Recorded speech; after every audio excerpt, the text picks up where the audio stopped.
मौसी मर गई तो माँ मर गई तो मौसी के साथ शादी होगी, तो ऐसा जनरली होता है। लेकिन यहाँ पर आप देखिए, यहाँ पर जो लिख रहा है तो पिताजी उमेश जी जिंदा हैं और उसके बारे में कह रहे कि मर गई। ये आवासीय प्रमाण पत्र उसने खुद लगाया है, मतलब उनके पिताजी जिंदा है, ये वेरीफाई करने का चीज़ है। अच्छा। और हमने कोर्ट में एक चीज़ बड़े ही अदब से कहा कि यदि ये नाबालिग है तो गार्जियन के थ्रू है, तो अभी तक इनके गार्जियन माता पिता या कोई लीगल गार्जियन क्यों नहीं आ रहे रिप्रेजेंटेशन करने के लिए? क्योंकि उन लोगों को पता है कि ये फर्जी मुकदमा कर रही है, हम जाएंगे तो हम फंसेंगे। इसीलिए ना तो भाई आ रहा है ना पिताजी आ रहे हैं। तो ये तमाम तरह का चीज़ डॉक्यूमेंट्स न्यायालय के समक्ष रखा गया। सर ये सब फर्जी निकलने के बाद सर क्या कुछ हुआ? सुनिए और फिर बता रहे हैं। अभी जरा और एक डायरी का पार्ट देखिए जो इन लोगों ने जो दिखाया है। ये मेडिकल में जो आया है वो मार्क कर दिया 19-20 साल, डॉक्टर का कहना है कि 19-20 साल डॉक्टर ने कहा, यानी नाबालिग नहीं है। और इसके अलावा एक और चीज़ अहम आपको दिखा दे रहे हैं, देखिए जन्म तिथि वगैरह अंकित नहीं पाया गया, परंतु प्रधानाध्यापक महोदय का नीचे में हस्ताक्षर की तिथि 23/1/2006 संत विनोबा उच्च विद्यालय पटेल नगर में इनके उन्होंने कहा कि मेरा एडमिशन है। जब वहाँ पर गए संत विनोबा भावे स्कूल विनोबा उच्च विद्यालय, तो वहाँ पर इनका क्लास केजी में कहता है अंकित है, जिसमें जन्म तिथि 13 माने अंकित नहीं है। जन्म आप कहीं स्कूल में जाइएगा तो बिना जन्म प्रमाण पत्र के तो एडमिशन होता नहीं है। लेकिन यहाँ पर जन्म अंकित नहीं था। क्यों नहीं अंकित था? क्योंकि इसमें कभी एडमिशन ली ही नहीं थी। फर्जी डॉक्यूमेंट्स बैक डेट में बनाना था। इसीलिए हम लोगों ने कहा कि उनके प्रिंसिपल को भी बुलाइए और रजिस्टर भी लाइए कि ये जो कह रही है कि हमारा एडमिशन हुआ था वो गलत है। इसके अलावा देखिए अंकित नहीं था। इसके अलावा पीड़िता का शैक्षणिक प्रमाण पत्र नहीं है। आधार कार्ड के अनुसार पीड़िता का जन्म तिथि 14/5/2007 है।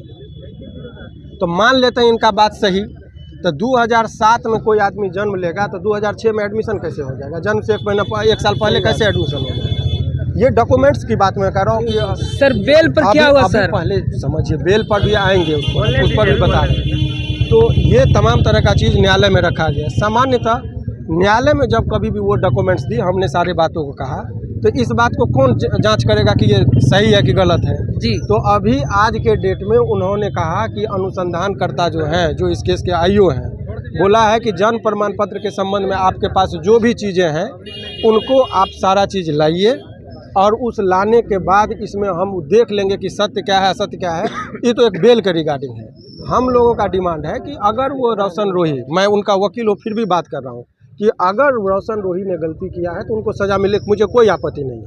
परंतु झूठा मुकदमा में यदि उसको फंसाया गया है, ये माने कूट रचना करके फर्जी डॉक्यूमेंट्स के आधार पर, तो ऐसे में उस व्यक्ति को भी सज़ा होना चाहिए जिन्होंने झूठा मुकदमा में फंसाया है। तो हमारा 2 डिमांड है कि रोशन रोही को बेल और जो झूठा मुकदमा किया है उसको जेल। इसी आधार के लिए हम लोगों ने खुद मैंने रखा है इस बात को, और एक आवेदन भी फाइल हो रहा है और इसका हमने कहा है उच्च स्तरीय जांच हो। हमने अब डीजीपी को भी लिखने जा रहे हैं इसमें, क्योंकि उसमें निर्दोष व्यक्ति जेल में है। तो अब जेल चला गया है तो आप जानते हैं कि लोअर कोर्ट में प्रावधान जो है, जब तक सारे चीज़ों को वेरीफाई नहीं कर लेते हैं तब तक डॉक्यूमेंट्स का आगे नहीं बढ़ता है। तो समय हमसे पूछा गया कि कितना दिन का समय दिया जाए। हमने कहा बड़ा तसल्ली से हुजूर को कि आपको जितना दिन समय चाहिए ले लीजिए, मुझे अब कोई हड़बड़ी नहीं है कि हमारा कैलेंडर कब निकले। लेकिन मेरा ये है कि ये जायज़ यदि कागज़ है तब तो इनको फिर जो मेरिट पर डिसीजन होगा, खारिज होगा, तो हाई कोर्ट हम बढ़ेंगे।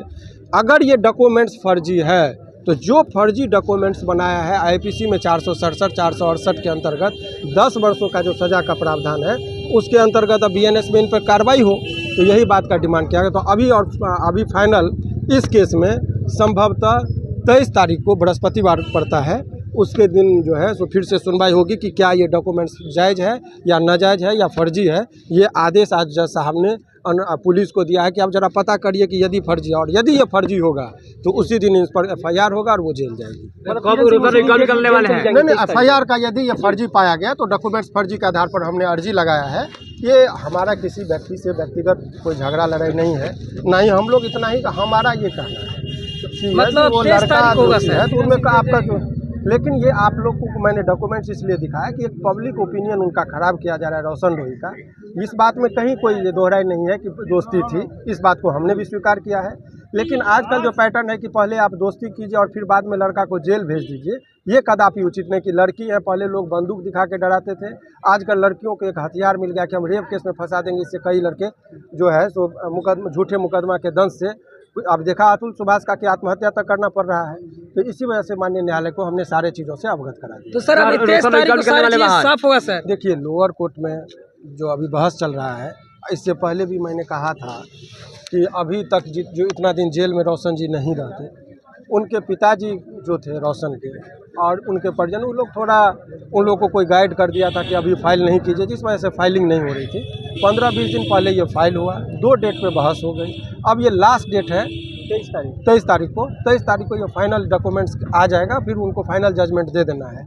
एक अलग से भी केस हो रही है इस मुकदमे में कि ये जो भी दस्तावेज, चूँकि हम लोग अभी कह नहीं सकते थे, चूँकि जैसे वो कोर्ट में उन्होंने दे दिया तो वो डॉक्यूमेंट्स, कोर्ट के डॉक्यूमेंट्स जो है रिकॉर्ड पे लग गया। उसके आधार पर भी एक हम लोगों के द्वारा, इनके द्वारा आवेदन दिया जा रहा है कि ये फर्जी डॉक्यूमेंट्स बनाई है।